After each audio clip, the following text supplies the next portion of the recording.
हर हर महादेव। আজকে শ্রাবণ মাসের শেষ সোমবার। তো আজকে আমরা যাব কলেশ্বর শিব মন্দির জল ঢালতে। তো আজকে একটা মিনি ব্লগ নিয়ে তোমাদের সঙ্গে এসেছি। তো সঙ্গে থেকেও ভিডিওটা ভালো লাগলে লাইক করে দিও। তো চলো শিবের নাম নিয়ে বেরিয়ে পড়ি। এদিকে আমি দুধ গঙ্গা জলগুলো রেডি করে নিচ্ছিলাম, আর আমাদের বাড়ির গাছে ফুল হয়েছে, তো সেই ফুলগুলোও তুলে নিলাম। এদিকে দেখো কাঞ্চন ফুল, নীলকণ্ঠ ফুল, তারপর তোমার ওই বেলি আছে, তারপর নয়নতারা আছে, তো সব কিছু মিলিয়ে মিশিয়ে কিছু ফুল তুলে নিলাম। তো এইদিকে দেখো আমার সমস্ত কিছু রেডি হয়ে গেছে, ফুল, গঙ্গা জল, দুধ, তারপর মিষ্টি, বেলপাতা, যা কিছু লাগে সব কিছুই নিয়ে নিচ্ছি। তো চলো এখন বেরিয়ে পড়ি। আমরা কলেশ্বরের উদ্দেশ্যে রওনা দিয়ে দিলাম। তো আজকে ছিল ভীষণ গরম, যদিও সকাল সকাল খুব একটা বেরোনো হয়নি, তো যাই হোক একটু লেটই হয়ে গেছে। তো আমরা দেখি কি অবস্থা।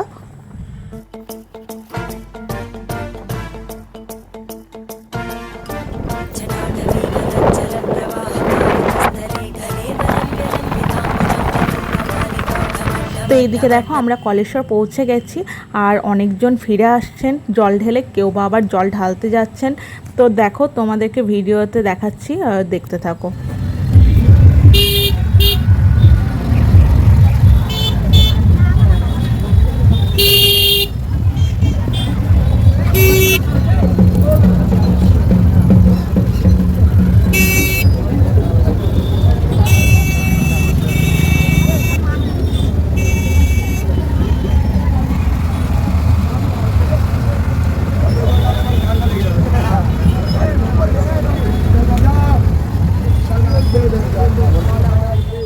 অবশেষে বাবা কলেশনাথের কাছে পৌঁছে গেছি।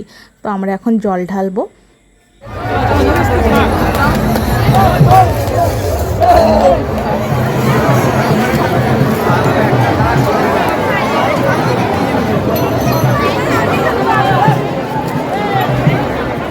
আমাদের জল ঢালা হয়ে গেছে, কিন্তু সেই ভিডিও করতে পারিনি, কারণ এত ভিড় ছিল আর বেটুর খুবই অসুবিধে হচ্ছিল। ওর যেহেতু গরম একদমই সহ্য করতে পারে না। তো এদিকে দেখো আমাদের জল ঢালা হয়ে গেছে। এদিকে বেটুকে আইসক্রিম কিনে দিয়েছি, আমি একটা আইসক্রিম খেয়ে নিলাম। তাছাড়া ভোগ প্রসাদও পেয়েছিলাম, সেটাও খেয়েছি। তো সব কিছু ভিডিওতে দেখানো হয়নি, কারণ হচ্ছে এত ভিড় ছিল যে মোবাইলটা বের করতেই পারছিলাম না। তো যতটুকু পেরেছি আমি ক্যাপচার করেছি। তো এখন বাড়ির উদ্দেশ্যে রওনা দেব, কারণ বেটুর মানে খুবই অসুবিধা হচ্ছে। ও বলছে মা ভীষণ গরম লাগছে, বাড়ি চলো বাড়ি চলো। তো সেই জন্য আমরা এখন বাড়ি চলে যাব।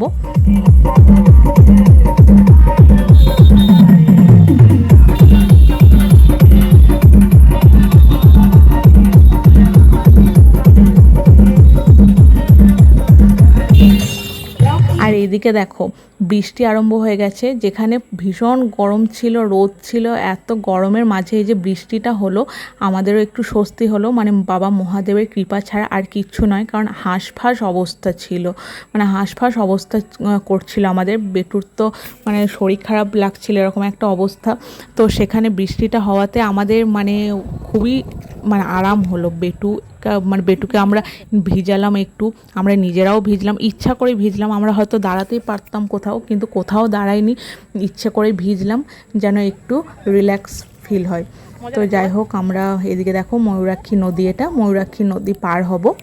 বেটু যেহেতু কোনোদিন নৌকা চড়েনি, সেই জন্য ওর বাবা বললো যে আজ আমরা নৌকাতেই বাড়ি ফিরবো। তো সেই জন্য বেটুকে একটু বেশ আনন্দ ফিল করানোর জন্যই আমরা নৌকাতে বাড়ি যাচ্ছিলাম আর কি। তো নৌকার উপরে বাইকটা তুলে দেওয়া হলো, তারপর আমরা নৌকার উপর বসলাম, দেন গেলাম। আর ভীষণ মজা করেছি বাড়ি ফিরতে ফিরতে, কারণ নৌকায় অনেক দিন চাপিনি। আমার ভীষণ ভয়ও করে, কিন্তু বেশ ভালোই লাগছিল, যেহেতু অনেক দিন পর চাপলাম, একটু ভয় ভয়ও করছিল। আর হ্যাঁ, এই ভিডিওগুলো আগের ভিডিও, আমার মোবাইলটা খারাপ হয়ে যাওয়াতে আমি তোমাদের সঙ্গে অনেক দিন ভিডিও শেয়ার করতে পারিনি। তো এই ভিডিওগুলো আমার মোবাইলে অনেক দিন ধরেই ছিল, তো ভাবছিলাম শেয়ার করব, তো করা হয়ে উঠছিল না। এতদিন পর টাইম পেলাম, আর ফাইনালি আমার ফোনটা যেহেতু এতদিন পর মানে 2 মাস পর ঠিক হলো, তো সেই জন্য ভিডিওগুলো কিন্তু লেটেই আসছে। তো তোমরা পুজোর ব্লগও দেখতে পাবে খুব তাড়াতাড়ি। তো তোমরা কিন্তু অবশ্যই সঙ্গে থেকো। আর ভিডিওটা কেমন লাগলো অবশ্যই। আজকের দিনটা ভীষণই সুন্দর ভাবে কাটালাম। বাবা কলেশনাথের দর্শন করে খুব শান্তি পেলাম। বাবা কলেশনাথের মাথায় জল ঢেলে অদ্ভুত এক শান্তি। যাই হোক তারপর বাড়ি ফিরে গেলাম। তো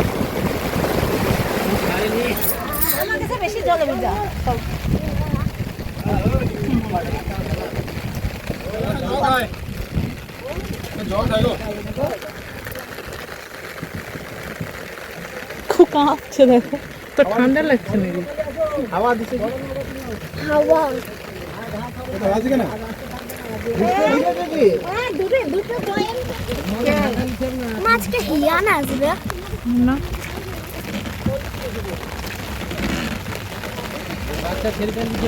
কিরকম লাগছে গোল গোল দেখো মা, গোল গোল গোলা দেখো।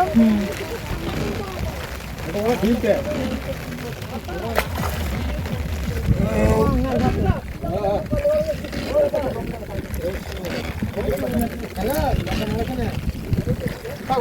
মা জলে হাত না, না। পড়বে না।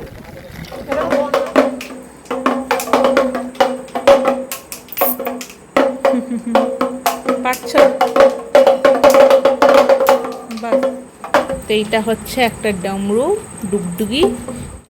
এটা বেটুর বাবা কিনেছে শ্রাবণ মাস উপলক্ষে।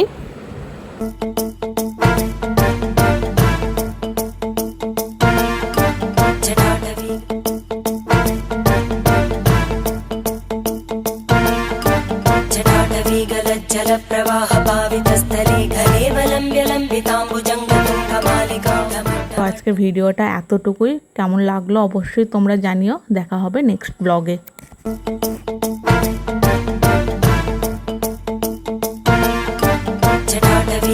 जलप्रवाहपावितस्थले घने वलम्ब्य लम्बिताम्बुजङ्गतुङ्गमालिकां ढमड्ढमड्ढमड्ढमन्निनादमड्ढमर्वयं चकार चण्डताण्डवं तनोतु नः शिव शिवम्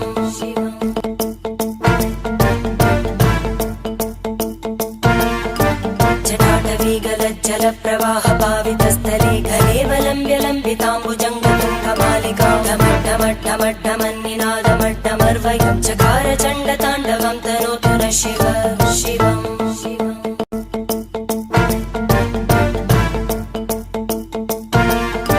जटाटवीगलज्जल